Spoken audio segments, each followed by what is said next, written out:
Hello, Lakshadweep പോയ കുറച്ച് വിശേഷങ്ങളായാലോ. അപ്പോൾ ഇത് ഗോവയിൽ നിന്നാണ് നമുക്ക് അകത്തേക്കുള്ള ഫ്ലൈറ്റ് അവൈലബിൾ ആയിട്ടുണ്ടായിരുന്നത്. ഒരു 7:30 ആയ ടൈമിലായിരുന്നു നമുക്ക് ഫ്ലൈറ്റ് ഉണ്ടായിരുന്നത്. അപ്പോൾ ഇത് നമ്മൾ ഏകദേശം അകത്തിയിൽ ലാൻഡ് ചെയ്യാൻ പോവുകയാണ്. ഈ ഒരു സീനറി ആയിരുന്നു എനിക്ക് ഏറ്റവും ലക്ഷദ്വീപ് പോയിട്ട് സ്റ്റിക്ക് ചെയ്തൊരു മൊമെൻ്റ് എന്ന് പറഞ്ഞിട്ടുണ്ടായിരുന്നു. കാരണം നമ്മളൊരു നോട്ട്ബുക്കിൻ്റെ കവർ പേജൊക്കെ കാണും പോലെ എന്താ പറയുക, ആ ദ്വീപും ക്രിസ്റ്റൽ ക്ലിയർ വാട്ടറും കൂടെ ഒരൊറ്റ ക്ലിക്കിൽ കിട്ടിയ പോലെയിട്ട് നമുക്ക് ആ ലാൻഡ് ചെയ്യുന്ന സമയത്ത് നമുക്ക് കാണാൻ പറ്റുക. എനിക്ക് അവിടെ പോയിട്ട് ഏറ്റവും സ്റ്റിക്ക് ചെയ്തൊരു മൊമെൻ്റ് ആണ് ഈ ഒരു സീനറി തന്നെയായിരുന്നു. നമ്മൾ വീഡിയോയിലൊക്കെ കണ്ടിട്ടുള്ള ഒരു സീനറി നേരിട്ട് കാണാമെന്ന് പറയുമ്പോൾ അതൊരു പ്രീഷ്യസ് മൊമെൻ്റ് ആയിട്ടാണ് എനിക്ക് തോന്നുന്നത്. അപ്പോൾ നമ്മളങ്ങനെ അഗത്തി എയർപോർട്ടിൽ ലാൻഡ് ചെയ്തിട്ടുണ്ട്. എയർപോർട്ട് എന്ന് പറഞ്ഞിട്ടുണ്ടെങ്കിൽ വളരെ ചെറിയൊരു എയർപോർട്ടാണ്. പിന്നെ സീസൺ ടൈം ആയത് കാരണം നല്ല റഷ് ഉണ്ടായിട്ടുണ്ട്. ഇപ്പോൾ ലക്ഷദ്വീപിലോട്ട് വിസിറ്റ് ചെയ്യാൻ പ്രത്യേകിച്ച് ഒരുപാട് പ്രൊസീജിയറും കാര്യങ്ങളൊന്നുമില്ല. ക്രിമിനൽ ഒഫൻസിലൊന്നും നമ്മൾ ഏർപ്പെടാത്ത ആൾക്കാരാണെന്നുണ്ടെങ്കിൽ നമുക്ക് പെട്ടെന്ന് PCC കിട്ടും. അങ്ങനെ നമ്മളെ എയർപോർട്ടിൽ നിന്ന് പിക്ക് ചെയ്യാൻ വേണ്ടിയിട്ട് വന്നിട്ടുണ്ടായിരുന്നു. നമ്മൾ പാക്കേജ് എടുത്തിട്ടാണ് ലക്ഷദ്വീപ് പോയിട്ടുണ്ടായിരുന്നത്. അപ്പോൾ നമ്മളങ്ങനെ ഡ്രൈവർ റൂമിലോട്ട് കൊണ്ടുപോവുകയാണ്. അപ്പോൾ പോകുന്ന സൈഡിലുള്ള കുറച്ച് കാഴ്ചകളൊക്കെയാണ് കേട്ടോ. ഇവിടെ ഫുള്ള് എല്ലാ ദ്വീപിലും പോലെ ബീച്ച് സൈഡിൽ പോലെ ഫുള്ള് തെങ്ങാണ്. പക്ഷേ ഇവിടെ കരിക്കനൊക്കെ അത്യാവശ്യം റേറ്റ് ഉണ്ട് കേട്ടോ. അപ്പോൾ നമ്മൾ ബീച്ച് സൈഡിലാണ് നമുക്ക് ഹോം സ്റ്റേ കിട്ടിയിട്ടുണ്ടായിരുന്നത്. അത് നമ്മൾ പാക്കേജിൽ അവൈലബിൾ ആയിട്ടുള്ളതായിരുന്നു. ഇപ്പോൾ ഡ്രൈവറും അതുപോലെ പിക്കപ്പും ഡ്രോപ്പൊക്കെ സൈറ്റ് സീയിങ്ങും ഒക്കെ നമ്മൾ പാക്കേജിൽ അവൈലബിൾ ആയിട്ടുള്ളതായിരുന്നു. അങ്ങനെ നമ്മൾ റൂമിൽ ഏകദേശം എത്താറായിട്ടുണ്ട്. റൂമിലെത്തി ബാക്കി വീഡിയോസൊന്നും ഞാൻ എടുത്തിട്ടുണ്ടായിരുന്നില്ല. പിന്നെ 4:30 ശേഷം നമ്മൾ സൈറ്റ് സീയിങ്ങിന് വേണ്ടിയിട്ട് ഇറങ്ങിയിട്ടുണ്ടായിരുന്നു. അവിടെ മെയിനായിട്ട് 3 ബീച്ച് കവർ ചെയ്യായിരുന്നു ഇന്നത്തെ സൈറ്റ് സീയിങ്ങിൽ ഇൻക്ലൂഡ് ആയിട്ടുണ്ടായിരുന്നത്. അപ്പോൾ ഇതേ ഫസ്റ്റ് ബീച്ച് സൈഡാണ് ഇത്. വെസ്റ്റേൺ ജെട്ടി എന്ന് പറയും, ഷിപ്പൊക്കെ വരുന്ന ഒരു ജെട്ടിയാണിത്.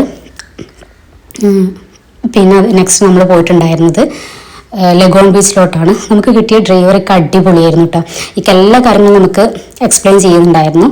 ഇതായിരുന്നു ലഗോൺ ബീച്ച്. ഇത് ഒരു മോസ്റ്റ് ബ്യൂട്ടിഫുൾ ബീച്ച് സൈഡായിരുന്നു ലക്ഷദ്വീപിലുള്ള കേട്ടോ. ലഗോൺ ബീച്ച് ഒരുപാട് ടൂറിസ്റ്റൊക്കെ വരുന്ന ഒരുപാട് ഹോം സ്റ്റേയും റിസോർട്ടൊക്കെ ഉള്ള ഒരു പ്ലേസാണ് ഈ ലഗോൺ ബീച്ച് എന്ന് പറഞ്ഞിട്ടുള്ളത്. അതൊന്നും കൂടെ വാട്ടറിനും ഒരു പ്രത്യേകത ഉണ്ട്.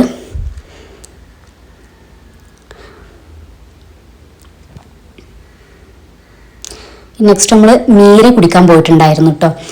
എനിക്ക് പേഴ്സണലി ആ ടേസ്റ്റ് അത്ര ഇഷ്ടമായിട്ടുണ്ടായിരുന്നു. പക്ഷേ കൂടുതലുള്ളവരൊക്കെ കുടിച്ചിട്ടുണ്ടായിരുന്നു. ഫ്രഷ് മീരയാണ് നമ്മൾ കുടിച്ചിട്ടുണ്ടായിരുന്നത്. അത് നമ്മൾ അന്താം ബീച്ച് പോയപ്പോഴാണ് മീര ട്രൈ ചെയ്തിട്ടുണ്ടായിരുന്നത്. ഇത് അന്താം ബീച്ചാണ്. ഇവിടെ ചെറിയൊരു കഫേയും അതുപോലെ കുട്ടികൾ കളിക്കാനുള്ള ചെറിയൊരു പാർക്കൊക്കെ ഉണ്ട്. ഒരു സൺസെറ്റ് വ്യൂ പോയിന്റ് ആയിട്ടാണ് നമ്മൾ ഡ്രൈവർ നമ്മളിവിടെ കൊടുത്തിട്ടുണ്ടായിരുന്നത്. ഇവിടെ നിന്ന് സൺസെറ്റ് കാണാമെന്ന് പറഞ്ഞിട്ടായിരുന്നു നമ്മൾ ലാസ്റ്റ് അന്താം ബീച്ചിലോട്ട് കൊടുത്തിട്ടുണ്ടായിരുന്നത്. അങ്ങനെ നമ്മൾ നല്ലൊരു സൺസെറ്റൊക്കെ അന്താം ബീച്ചിലിരുന്ന് കണ്ടു. നല്ലൊരു പിന്നെ പീസ്ഫുൾ വൈബുള്ള ഒരു ബീച്ച് തന്നെയായിരുന്നു കേട്ടോ. വലിയ റഷൊന്നുമില്ല, അടിപൊളിയായിരുന്നു. അങ്ങനെ നമ്മൾ കുറച്ച് നേരം ബീച്ച് സൈഡിൽ അവിടെ സ്പെൻഡ് ചെയ്തിട്ടാണ് നമ്മൾ തിരിച്ച് വീട്ടിലോട്ട് പോയിട്ടുണ്ടായിരുന്നത്. പോരുന്ന സമയത്ത് തന്നെ അവിടെ നിന്ന് നമ്മൾ കഫേയിൽ നിന്ന് സ്നാക്സും അതുപോലെ ചായ ഒക്കെ കുടിച്ചിട്ടുണ്ടായിരുന്നു. പിന്നെ അവിടുത്തെ സ്പെഷ്യലായിട്ടുള്ള 2-3 സ്നാക്സൊക്കെ ട്രൈ ചെയ്തിട്ടുണ്ടായിരുന്നു. അതിൻ്റെ വീഡിയോ ഒന്നും ഞാൻ എടുത്തിട്ടുണ്ടായിരുന്നില്ല, എനിക്ക് എടുക്കാൻ പറ്റിയിട്ടുണ്ടായിരുന്നില്ല. അങ്ങനെ കുട്ടികളും കുറച്ച് നേരം പാർക്കിലൊക്കെ കളിച്ചിട്ടാണ് നമ്മൾ അവിടെ തിരിച്ച് പോന്നിട്ടുണ്ടായിരുന്നത്. ലക്ഷദ്വീപിൻ്റെ പ്രത്യേകത എന്ന് വെച്ചാൽ എവിടെ നോക്കിയാലും ഭയങ്കര എന്താ പറയുക ബ്യൂട്ടിഫുൾ ആയിട്ടുള്ള ഓരോ സീനറീസാണ് കേട്ടോ. ഏത് ഭാഗത്ത് നോക്കിയാലും അങ്ങനെയാണ്. അപ്പോൾ ഇത് ഞാൻ പറഞ്ഞ കഫേയാണത്. അന്തം ബീച്ചിൻ്റെ സൈഡിൽ തന്നെയാണ് ഈ ഒരു കഫേ ഉള്ളത്. അങ്ങനെ നമ്മൾ ഇവിടുന്ന് ചായയും സ്നാക്സൊക്കെ കഴിച്ച് നമ്മൾ റൂമിലോട്ട് തിരിച്ച് പോവുകയാണ്. ഒരു ഏകദേശം 7:30 ആയിട്ടുണ്ട്. അപ്പോൾ നമ്മൾ റൂമിലോട്ട് തിരിച്ച് പോവുകയാണ്. ഇന്നത്തെ സൈറ്റ് സീയും കാര്യങ്ങളൊക്കെ ഇവിടെ കഴിഞ്ഞിട്ടുണ്ട്. നെക്സ്റ്റ് വീഡിയോ ആയിട്ട് ഉടൻ വരാം കേട്ടോ.